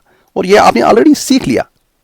अरे अभी आपने सीखा ना पहले कि इस पे कुछ, अगर ये फॉर एग्जाम्पल खाली वाटर का मूवमेंट आप यहां से हो जाता है, यहां से वाटर का मूवमेंट ही अंदर बाहर करा देता सॉल्वेंट का, उस वक्त हम कहते हैं ये सेमी परमेबल है, जो मैंने अभी कहा सेमी परमेबल मेम्ब्रेन की बात कर रहे थे हम। लेकिन आपको पता है कि इसके जरिए मूवमेंट हो जाता है किनका? वाटर ही नहीं, बाकी सब्सटेंसेस का। मैंने अभी पहले बताया था, जो मैंने आपको पहले बताया था एक्टिव ट्रांसपोर्ट, फैसिलिटेटेड डिफ्यूजन या सिंपल डिफ्यूजन के बारे में। और वहीं पे आपने एक चीज खास देखा था कि इस प्लाज्मा मेम्ब्रेन में कुछ प्रोटीन्स होते हैं, चैनल प्रोटीन्स और कैरियर प्रोटीन्स, और वो जो है वो स्पेसिफिक होते हैं। एक सोडियम चैनल वाली जो चैनल है वो सोडियम को ट्रांसपोर्ट करेगी और पर्टिकुलर डायरेक्शन में ट्रांसपोर्ट करेगी। पोटेशियम वाली पोटेशियम को एक पर्टिकुलर डायरेक्शन में ट्रांसपोर्ट करेगी। कि यहां पे जो ये प्रोटीन्स लगे होते हैं ये स्पेसिफिक डायरेक्शन में स्पेसिफिक मॉलिक्यूल्स को ही ट्रांसपोर्ट करते हैं, ये सिलेक्ट करते हैं। बेटा तुम सोडियम हो, बेटा तुम सोडियम हो, हाँ बेटा अगर आप सोडियम हो, अगर आप एक मिनट अंदर एक्चुअली बाहर से, अगर आप सोडियम हो आपको मैं अंदर ले जाती हूं, ये ले आपको मैं अंदर ले जाती हूं, यहां से यहां मुंह करा देती हूं। अगर आप पोटेशियम हो चलो आपको मैं बाहर निकाल देती हूं पोटेशियम पॉजिटिव को। तो स्पेशल मॉलिक्यूल्स को ही आप मूव करा देते हैं, और इसीलिए हम कहते हैं इसको ये सिलेक्ट करके डिफरेंट सब्सटेंसेस को मूव करा देती है आपस में, from inside outside, from outside to inside. This is called selective permeability. ये जहन में आया था, ये कंसेप्ट कभी पूछते हैं, किसी एग्जाम में भी पूछ सकते हैं आगे। अच्छा ये चीजें अगर आपको समझ आ गई, नेक्स्ट कंसेप्ट जो है दैट इज कॉल्ड प्लाज्मोलाइसिस। ये ऑस्मोसिस के रिलेटेड है, ऑस्मोसिस के रिलेटेड है। अब आप देखें, सपोज ऑस्मोसिस आपको समझ तो आ गया कैसे होता है। अगर हमारे सामने एक सेल है, यहां पे देखेंगे, अगर हमारे सामने एक प्लांट सेल है, प्लांट सेल में ऊपर से आपका सेल वॉल होता है और सेल वॉल के अंदर आपका क्या होता है? आपका प्लाज्मा मेम्ब्रेन होता है। ऐसे ये आपका प्लाज्मा मेम्ब्रेन है सेल वॉल के अंदर, ठीक है, ये आपकी सेल है। और यहां पे बीच में साइटोप्लाज्म होता है और यहां पे एक वैक्यूल होता है, न्यूक्लियस साइड में पुश किया जाता है, बीच में वैक्यूल होता है। वैक्यूल का जो ये मेम्ब्रेन होता है इसे हम कहते हैं टोनोप्लास्ट। अगर आप याद रखें कोई अच्छा रहेगा, this is called tonoplast. Vacuole में क्या होता है? एक्सेस वाटर या मटेरियल बाकी जो होता है वो प्लांट इसमें स्टोर करती है। तो यहाँ पे वैक्यूल, ये टोनोप्लास्ट होता है इसका मेम्ब्रेन। अब ये चीज मुझे क्या बताना है यहाँ पे आप समझेंगे। यहाँ पे ये जो ये सेल है आपको पता है इसमें यहाँ पे साइटोप्लाज्म है और साइटोप्लाज्म में it is like a solution, it is like a solution. इसमें सॉल्यूट भी प्रेजेंट होंगे और इसमें वाटर भी प्रेजेंट है, सॉल्वेंट भी है और सॉल्यूट भी है, इट इज अ सॉल्यूशन। और ये सेल अगर आप किसी ऐसे सॉल्यूशन में प्लेस करते हो, सपोज यहां पे मैं बना देता हूं, आप ऐसे सॉल्यूशन में प्लेस करते हो यहां पे जिस सॉल्यूशन में साल्ट की कंसंट्रेशन बहुत ज्यादा है, साल्ट की कंसंट्रेशन बहुत ज्यादा है। एक कंडीशन आप ऐसा करते हो, दूसरी कंडीशन आप लेते हो, आप इसे ऐसे सॉल्यूशन में डालते हो जहां पे साल्ट की कंसंट्रेशन कम है, बेसिकली इससे कम है। ये यहां पे है ना, ये सॉल्यूशन है ना, इसमें भी साल्ट की कंसंट्रेशन कुछ खास होगी, यहां सॉल्यूट की कंसंट्रेशन हम कह सकते हैं। तो अगर आप ये तीन केस आप ले लीजिए, एक केस आप ऐसा ले लेते हो कि इस सेल को आप ऐसे सॉल्यूशन में डाल देते हो जहां पे उस सॉल्यूशन में सॉल्यूट या साल्ट की कंसंट्रेशन इस सेल के साइटोप्लाज्म में जो साल्ट की कंसंट्रेशन या सॉल्यूट की कंसंट्रेशन उससे ज्यादा है, उससे हम कहते हैं हाइपरटोनिक सॉल्यूशन। यहां पे लिखता ही हूं मैं हाइपरटोनिक सॉल्यूशन, हाइपरटोनिक सॉल्यूशन।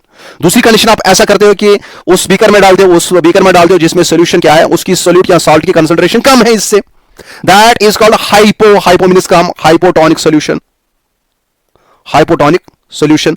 और तीसरा आप केस ऐसा लेते हो जहां पे आप इसे ऐसे सॉल्यूशन में डालते हो, ऐसे बीकर में डालते हो जहां पे बराबर वही कंसंट्रेशन है सॉल्यूट की जो कि सेल के अंदर है, that is called isotonic solution. Iso means same, isotonic solution. अब यहां पे मैंने क्या लिखा है, plasmolysis occurs in hypertonic solution. And यहां पे क्या होता है, टर्गर प्रेशर जो है वो लॉस हो जाता है और सेल जो है सेल बिकम संकन, सेल जो है सेल श्रिंक हो जाती है। अब देखिए क्या बात है, वो मैं अभी सिखाऊंगा आपको टर्गर प्रेशर क्या होता है, बहुत सारे कंसेप्ट इसमें क्लियर हो जाएंगे। अब यहाँ पे अगर आप कंसंट्रेट करेंगे, हम इस सेल को उठा देते हैं। अब जब हम इस सेल को पहले बीकर में डाल देते हैं, बीकर ए में हाइपोटोनिक सॉल्यूशन में डालते हैं, तो आपको पता है कि मैंने आपको अभी कहा कि जब ऑस्मोसिस की हम बात करते हैं, water moves from the region having higher water concentration to its lower concentration, या ये उस सॉल्यूशन से जाएगा जहां पे वाटर की कंसंट्रेशन ज्यादा होगी देन कहां पे वाटर की कंसंट्रेशन जहां पे कम होगी, तो ऐसे मूवमेंट होगा। आप मुझे खुद बताएं, पहले सॉल्यूशन में मैंने कहा कि सॉल्यूशन की कंसंट्रेशन जो है, इसमें जो सॉल्यूट्स हैं, सॉल्यूट्स जो है वो बहुत ज्यादा हैं। सपोज इसमें 3 सॉल्यूट्स हैं, इसमें 2 ही सॉल्यूट थे, ठीक है, 2 ही सॉल्यूट थे। सपोज इसमें 1 ही सॉल्यूट है, सपोज इसमें भी 2 सॉल्यूट है, तो आप समझेंगे। आप मुझे खुद बताइए, पहले बीकर में जब आप इसको डालोगे तो क्या होगा, वाटर कहां पे ज्यादा है, सेल के अंदर ज्यादा है, तो यहां पे पहले बीकर में जो है, पहले बीकर में सेल जो प्लाज्मा मेम्ब्रेन ये श्रिंक हो जाएगा, क्योंकि इसमें जो अंदर ये वाटर प्रेजेंट ये बाहर निकलेगा। From the region having higher water concentration to lower concentration, from the region having higher water potential to lower water potential, from the region having lower solute concentration to higher solute concentration. Clear हो रहा है ना? अब देखो यहां पे concentrate कीजिएगा my dear friends. तो यहां पे ये वाला जब हम इस सेल को इसमें डालेंगे, सपोज ये सेल यहां पे हमने डाली, ये है सेल वॉल है। अब जब हम इंटरनल स्ट्रक्चर इसका देखेंगे, ये थोड़ा संकन होगा, ऐसे ऐसे ऐसे ऐसे, ये चमटी है, मतलब ये सुकड़ जाएगा, ये इसका वैक्यूल भी छोटा बीच में पड़ेगा, तो सुकड़ गई है सेल, समझ आ रहा है? That is called plasmolysis. और यहां पे मैं कुछ पॉइंट्स लिखता हूं, वो याद रखेगा। पहला पॉइंट आप याद रखेंगे कि ये हाइपोटोनिक सॉल्यूशन में हमने डाला। अब यहां पे क्या क्या हुआ, यहां पे लॉस ऑफ वाटर हो गया from cell to outer side, cell से बाहर निकल गया वाटर, निकला ना, from higher water potential to lower water potential. तो यहां पे इसे हम कहते हैं, सेल से जब बाहर निकलता है वाटर, दैट इज कॉल्ड एक्सोऑस्मोसिस। यहां पे एक्सोऑस्मोसिस हो गया। नेक्स्ट थिंग जहां पे जो हो गया, यहां पे जो एक प्रोसेस हो गई, इसमें क्या हो गया, आप देख सकते हैं, दिस प्रोसेस जो हो गई जिसमें सेल श्रिंक हो गया, इसे हम कहते हैं प्लाज्मोलाइसिस हो गया, प्लाज्मोलाइसिस हो गया। अब ये जो सेल बनी, इसे हम क्या कहेंगे, this is called plasmolysed cell. जो प्लाज्मोलाइसिस के बाद सेल बनती है, क्योंकि प्लाज्मा, उसे हम क्या कहते हैं, प्लाज्मोलाइज्ड सेल। और इस सेल में क्या खास चीज है, इस सेल में ये there is no turgor pressure, वो मैं अभी बताऊंगा क्या होता है। There is no turgor pressure, turgor pressure खत्म हो गया, वो बताऊंगा अभी क्या है। और इसमें जो है सेल क्या होती है, संकन हो गई, संकन मतलब ये सुकड़ गई, संकन सेल हो गई। ये हो गया आपकी प्लाज्मोलाइज्ड सेल, और ये हो गया आपका प्लाज्मोलाइसिस। समझ आ रहा है? मूवमेंट कहां से हो गया, मूवमेंट कहां से हो गया, higher water potential to lower water potential. कहां पे, higher water potential to lower water potential, समझ आओगा? अच्छा, इसके बाद यहां पे अगर आप इससे डालोगे, अब नेक्स्ट सॉल्यूशन में डालोगे, अभी बताऊंगा ये टर्गर प्रेशर क्या होता है। नेक्स्ट सॉल्यूशन में डालोगे हाइपोटोनिक सॉल्यूशन में, तो आप खुद बताइए, अब वाटर यहां पे कहां पे ज्यादा है, कहां पे ज्यादा है, wire water potential, wire water potential is more, या कहां पे लेस कंसंट्रेटेड सॉल्यूशन है, तो ये वाला हाइपोटोनिक सॉल्यूशन, इसका लेस कंसंट्रेटेड सॉल्यूशन। तो यहां पे जब आप सेल को देखेंगे, बाज़ाब्ता ऐसे ही आपका ये जो सेल वाल होता है ना, ये रिजिड होता है, ये अपनी जगह पे रहता है। सेल वाल को हम बड़ा छोटा नहीं कर सकते ज्यादातर, ठीक है। अब सेल वाल अपनी जगह है, लेकिन सेल जो अंदर थी, जो यहाँ पे ये सेल थी, ये क्या करेगी, ये बहुत ही ज्यादा वाटर कोशिश करेगी अपने अंदर लाने की, और अपने अंदर लाने की वजह से ये एक बहुत ही खतरनाक प्रेशर एक्सर्ट करेगी बाहर वाले इस जिससे हम कहते हैं सेल वॉल पे। तो एक प्रेशर ये एक्सर्ट कर रही है इस सेल वॉल पे, ये सेल मेम्ब्रेन, उसी प्रेशर को हम कहते हैं टर्गर प्रेशर। क्या कहते हैं, टर्गर प्रेशर। टर्गर प्रेशर क्या है, सेल जो है सेल के कंटेंट्स जो है, चाहे यहां पे आपका साइटोप्लाज्म है या ये प्लाज्मा मेम्ब्रेन है, इसे हम कहते हैं प्रोटोप्लास्ट। क्या कहते हैं वो मैं अभी बताऊंगा, डोंट वरी। अच्छा, यहां बता देता हूं, देखिए याद रखिएगा। अगर आप एक सेल लेंगे, ये एक सेल है, इसमें प्लाज्मा मेम्ब्रेन है, यहां पे साइटोप्लाज्म है, यहां पे बीच में न्यूक्लियस है, न्यूक्लियस में छोटा हो गया है, चलो कोई नहीं, न्यूक्लियस में अपना मटेरियल, उसको हम कहते हैं न्यूक्लियोप्लाज्म। और अगर ये आसपास इसके क्या है, ये एक सेल वॉल है, प्लांट सेल की अगर हम बात करेंगे, ऊपर से सेल वॉल होता है, अंदर से प्लाज्मा मेम्ब्रेन है, प्लाज्मा मेम्ब्रेन के अंदर साइटोप्लाज्म है, फिर अंदर एक न्यूक्लियस है, न्यूक्लियस के अंदर अपना न्यूक्लियोप्लाज्म है। ये जब आप न्यूक्लियस और साइटोप्लाज्म को एक साथ लेते हैं, that is what is called protoplasm, जिसे हम कहते हैं प्रोटोप्लाज्म। और जब आप इसके साथ ये प्लाज्मा मेम्ब्रेन भी लेते हो, उस वक्त हम इसे कहते हैं प्रोटोप्लास्ट। दो चीजें होते हैं, protoplasm, cytoplasm plus nucleus, nuclear material and cytoplasm is called protoplasm, and when you add this cell membrane to it, that is called protoplast. ठीक है, अब यहां पे कंसेप्ट क्या बोलना है मुझे, कंसेप्ट इतना बोलना है कि यहां पे यहां पे एक प्रेशर एग्जर्ट होता है। ये पहले होगा क्या यहां पे, आप मुझे बताइए पहले होगा क्या, ये यहां पे मुझे खुद बताइए। क्या वाटर बाहर निकलेगा कि बाहर निकलेगा कि अंदर से ही बाहर जाएगा? बेसिकली वाटर जो है यहां बीकर से इस सॉल्यूशन से ही सेल के अंदर जाएगा। तो वाटर का मूवमेंट आपको यहां पे ऐसे मिलेगा, ऐसे मिलेगा। और ये मूवमेंट जो सेल के अंदर वाटर जाना, this is called and osmosis. इससे हम क्या कहते हैं? And osmosis. सेल के बाहर निकलना उससे हम कहते हैं एक्सऑस्मोसिस। सेल के अंदर जाना water, that is called and osmosis. तो यहां पे एंड ऑस्मोसिस होगा। एंड ऑस्मोसिस होने की वजह से सेल में क्या होगा? सेल क्या बनेगी? टर्जिड सेल बनेगी। ये प्लाज्मोलाइज्ड सेल नहीं है, ये टर्जिड सेल है। ये बड़ा प्रेशर एक्सर्ट करेगी किस पे? जो आसपास सेल वॉल होता है। तो इसमें जो प्रेशर डेवलप होगा वो क्या होगा? Turgor pressure. टर्गर प्रेशर वो कम होगा कि इंक्रीज होगा? टर्गर प्रेशर बहुत ही ज्यादा इंक्रीज होगा। समझ आ रहा है? This is what is called turgid cell. तो ये आपको क्लियर होना चाहिए। अब अगर हम इसी सॉल्यूशन को किस में डालते हैं? आइसोटोनिक सॉल्यूशन में डालते हैं। ऐसे सॉल्यूशन में डालते हैं जहां पे सॉल्यूट की कंसंट्रेशन बराबर है जैसे सेल के अंदर थी। यहां पे भी मैंने 2 मॉलिक्यूल्स दिखाए, यहां पे भी 2 मॉलिक्यूल्स दिखा रहा हूं। तो वाटर का पोटेंशियल बाहर भी उतना ही है, अंदर भी उतना ही है, सेल के अंदर भी उतना ही है। ठीक है, वाटर का पोटेंशियल बाहर भी उतना ही है, अंदर भी उतना ही है। तो यहां पे क्या होगा? यहां पे आपको नेट मूवमेंट ऑफ वाटर मिले। वाटर का मूवमेंट होता जाएगा लेकिन नेट मूवमेंट 0 होगा। ये अगर आपका ये सेल वॉल है, ये सेल बाज़ाब्ता उसी तरीके से होगी जिस तरीके से ये पहले थी। ना ही ये टर्जिड ज्यादा बनेगी और ना ही ये संक हो जाएगी, ना ही ये श्रिंक हो जाएगी। तो ये एक नॉर्मल प्रेशर, वैसा ही प्रेशर एक्सर्ट करेगी जो कि पहले एक्सर्ट कर रही थी इस पे, सेल पे, प्लाज्मा सेल वॉल पे। ठीक है, क्लियर हो रहा है ना? तो यहां पे आप कह सकते हो इसमें क्या होगा? No net movement of water, no net movement. और ये वाली जो सेल होती है ये नॉर्मल है, ना ये ज्यादा टाइटली पैक्ड है, इसमें ये पानी और बहुत ही ज्यादा प्रेशर एक्सर्ट करती है सेल वॉल पे, ना ही ये बिल्कुल ही संक हो गई है, प्लाज्मोलाइज्ड हो गई। इस किस्म की सेल को हम कहते हैं फ्लैसिड सेल। क्या कहते हैं? ये बड़े आराम से बैठी है, इसे हम कहते हैं फ्लैसिड सेल। और इस फ्लैसिड सेल में भी क्या होता है? इसमें आपको टर्गर प्रेशर नहीं मिलेगा, क्योंकि ये सेल जो है ये आपकी सेल एक्सर्ट नहीं कर रही है फोर्स किस पे? ओ सॉरी, ये मिल गया। चलो फिर भी याद रखेगा, ये तो फिनिश किया हमने। ये वाली सेल टर्गर प्रेशर नहीं एक्सर्ट कर रही है।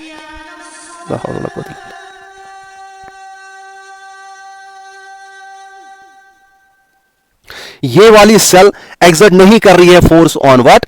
On the cell wall. तो टर्गर प्रेशर यहां 0 है। लेकिन एक बात आप मेहरबानी करके इतना ही याद रखिएगा, अगर आपको कहेंगे एक प्लाज्मोलाइज्ड सेल है और एक फ्लैसिड सेल है, फिर इनमें फर्क क्या है? फर्क इनमें इतनी है, इसमें श्रंक हो जाती है, संकन हो जाती है, संकन हो जाती है, ये श्रिंक हो जाती है ना ये सेल, लेकिन ये क्या रहती है? It is not sunken. ये फ्लैसिड सेल संकन नहीं हो जाती है, इसमें श्रिंक नहीं हो जाता है साइटोप्लाज्म, प्रोटोप्लाज्म। तो इस वजह से यही दो इनमें फर्क है, वरना दोनों में टर्गर प्रेशर नहीं रहता। टर्गर प्रेशर किस में है? किस में होता है? इसमें जो ये आइसोटोनिक सॉल्यूशन में इसमें बहुत ही नेग्लिजिबल टर्गर प्रेशर रहेगा, ज्यादा नहीं रहेगा। ठीक है, लेकिन फर्क इनमें मेन फर्क ये है कि उसमें संक हो जाती है, इसमें संक नहीं होती है। बस इतना ये कंसेप्ट होता है ये प्लाज्मोलाइसिस का। ये हो गया आपका imbibition, long distance transport next lecture में करेंगे। थोड़ा सा मैं इम्बाइबिशन के बारे में बताऊंगा 5-10 मिनट। ऑक्यूपेशनल हाइपोटोनिक सॉल्यूशन पहले आपको समझ आ गया, there is loss of turgor pressure and the cell becomes sunken. ये प्लाज्मोलाइसिस है, समझ आया? अब नेक्स्ट जो है that is what is called imbibition.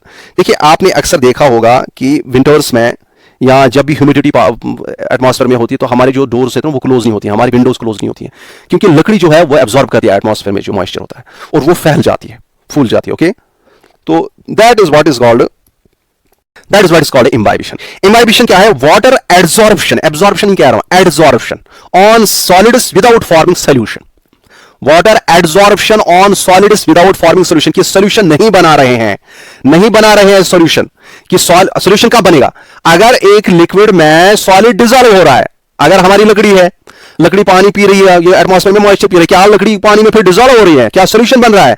नहीं, सोल्यूशन नहीं बन रहा है। तो यहां पे कंसेप्ट ऐसा है कि सिंपल में वाटर जो सॉलिड पार्टिकल्स है ना वो वाटर को अपनी सरफेस पे अटैच करते हैं।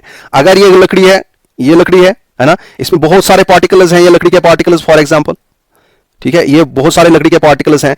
इसी में आप देखेंगे ये अपने आसपास वाटर की एक फिल्म बनाएंगे, ऐसे ऐसे वाटर पार्टिकल्स को ऐसे लाएंगे, बोलेंगे वाटर आप आ जाओ, हमारे पास आ जाओ, हमें थोड़ा सा साइज इंक्रीज करना है। अगरचे आपको हम अंदर नहीं लेंगे, सेल के अंदर नहीं ले रहे हैं, हमको ऐसे ऐसे आपके अपने इन स्पेसेस में बढ़ रहे हैं, यहां पे अपने सरफेस के आसपास फिल्म जैसे बना रहे हैं। That is what is called adsorption, ये सॉलिड पार्टिकल के साथ अटैच्ड हो रहा है, अटैच हो रहा है। समझेंगे बात को, या आगे भी मैं दिखाऊंगा आपको, पहले इतना समझेंगे कि ये जो लकड़ी है इसमें आपका सोल्यूशन नहीं बन रहा है। Solids do not become dissolved in the water. आपको अक्सर ये भी याद रखेंगे, आपको पूछेंगे कि सोल्यूशन में सोल्यूट क्या होता है, सॉल्वेंट। सॉल्वेंट अक्सर ज्यादा होता है, सॉल्वेंट अक्सर ज्यादा होता है। तो ये समझेंगे कि अगर हम यहाँ पे एक आपके लिए क्वेश्चन है, अगर हम फॉर एग्जांपल यहाँ पे एक साल्ट बहुत ज्यादा डालते हैं, पानी थोड़ा सा कम डालते हैं, तो क्या उस वक्त क्या सोल्यूशन बनेगा वो, ठीक है, वो अलग कंसेप्ट है। यहाँ पे इतना समझेंगे कि वाटर एड्सॉर्प्शन सरफेस पे अटैच होता है पार्टिकल्स पे on solids without forming solution, कि सोल्यूशन नहीं बन रहा है, ये सोल्यूशन नहीं बन रहा है। अच्छा, इसके बाद क्या होता है, swelling of doors and Windows, आपने देखा है, सोकिंग ऑफ सीड्स। शाम को हम क्या करते हैं, सीड्स रखते हैं, और मैंने आपको कहा कि ये मेरी तरफ से एक नसीहत है आप सबको कि आप अगर कोई भी अच्छे कुछ नट्स वगैरह लाते हो, चाहे बादाम लाते हो, खजूर लाते हो, या कोई भी ऐसे लाते हो जो कि खाने में पड़ेंगे, जो कि हेल्थ के लिए बेनिफिशियल, आप उनको शाम को भिगोया कीजिएगा। भिगोना बहुत इंपॉर्टेंट है मेरे हिसाब से, जैसा कि मैंने पढ़ा है, भिगोने से बहुत चीज़ें ठीक हो जाती हैं इसमें, तो भिगोना जरूरी है। आप ये भिगोते हैं, शाम को हमने बादाम रखे, हमने कोई खजूर रखे, कुछ सुबह देखते हैं वो बड़े खजूर हो जाते हैं, ऐसा लगता है कि सुबह इसको पता नहीं इसने बहुत ज़्यादा पानी पिया है, तो वहाँ पे that is what is called, वो वहाँ पे भी जो एड्सॉर्प्शन होती है वो that is also called imbibition, कि सॉलिड पार्टिकल्स अटैच करेंगे अपने सरफेस पे क्या वाटर मॉलिक्यूल से, दैट इज कॉल्ड इम्बाइबिशन। और first step of water absorption, यहां पे देखिए, जब हमको मैं वाटर एब्जॉर्प्शन दिखाऊंगा, ये हमारा रूट है। सबसे पहले यहां पे आपका रूट हियर है, रूट हियर के सरफेस पे आपका पहले वाटर मॉलिक्यूल्स एब्जॉर्ब होंगे। ये साला सबसे पहला स्टेप है वाटर एब्जॉर्प्शन, जो मैं आगे नेक्स्ट लेक्चर में दिखाऊंगा। तो इसके लिए भी सीड जर्मिनेशन, सीड डॉर्मेंट रहते हैं, अंदर इनमें एम्ब्रियो है, ये बाहर नहीं निकल रहा है क्योंकि बाहर से सीड कोट बहुत ही हार्ड है। अब क्या करना है, सीड कोट को फाड़ना है। इसलिए क्या होता है कि वाटर मॉलिक्यूल जो है ये इजीली जो है ये पहले इस पे सरफेस पे अटैच हो जाते हैं, फिर ये एब्जॉर्ब होकर अंदर आ जाते हैं, और ये जो इस वॉल में, इसी कोट के अंदर आ जाते हैं, सीड कोट के अंदर आ जाते हैं, इसको फैला देते हैं, और ये क्या होता है, ये रप्चर हो जाता है, ठीक है, इसमें प्रेशर इंक्रीज हो जाता है। इम्बाइबिशन से क्या होता है, इम्बाइबिशन प्रेशर इंक्रीज होता है, इम्बाइबिशन प्रेशर डेवलप हो जाता है, मॉलिक्यूल जमा होने से, वाटर मॉलिक्यूल जमा, प्रेशर जमा होता है और ये फट जाता है। तो इस तरह से हमारा जो ये सीड है ये जर्मिनेट हो जाता है, बाहर हमारा एम्ब्रियो निकलता है। दिस इज, यहाँ पे भी इम्बाइबिशन का होना बहुत जरूरी है। तो हमने आज शॉर्ट डिस्टेंस ट्रांसपोर्ट पढ़ लिया, इतना काफ़ी है। आज लंबा क्लास हो गया, लेकिन मेहरबानी करके जो मैंने पढ़ा है इसको अच्छे से, अगर ये ऊपर से पढ़ेंगे ना, ऊपर से पढ़ा सकता था मैं फटाफट, वो ये अगर ऊपर से पढ़ाऊंगा, इतना आसान है पढ़ाना, मैं क्या बताऊं, लेकिन ना आपको कुछ समझ आएगा, ना मुझे टेस्ट आएगा, ना मुझे सेटिस्फैक्शन होगी, इसलिए थोड़ा सा मैं आपको समझा के पढ़ा रहा हूं। लॉन्ग डिस्टेंस ट्रांसपोर्ट में हम देखेंगे वाटर मिनरल्स और फूड कैसे ट्रांसपोर्ट होता है। इसमें हम पहले एब्जॉर्प्शन देखेंगे कैसे होता है, एब्जॉर्प्शन देखेंगे कैसे होता है वाटर और मिनरल्स का, फिर देखेंगे सैप कैसे ऊपर चढ़ता है, ट्रांसपिरेशन के बारे में हम पढ़ेंगे इसमें, और ट्रांसपिरेशन पूल और कोहेजन टेंशन थ्योरी के बारे में पढ़ेंगे, फिर हम फूड के मूवमेंट के बारे में पढ़ेंगे, और इस तरह से हम इस चैप्टर को फिनिश करेंगे।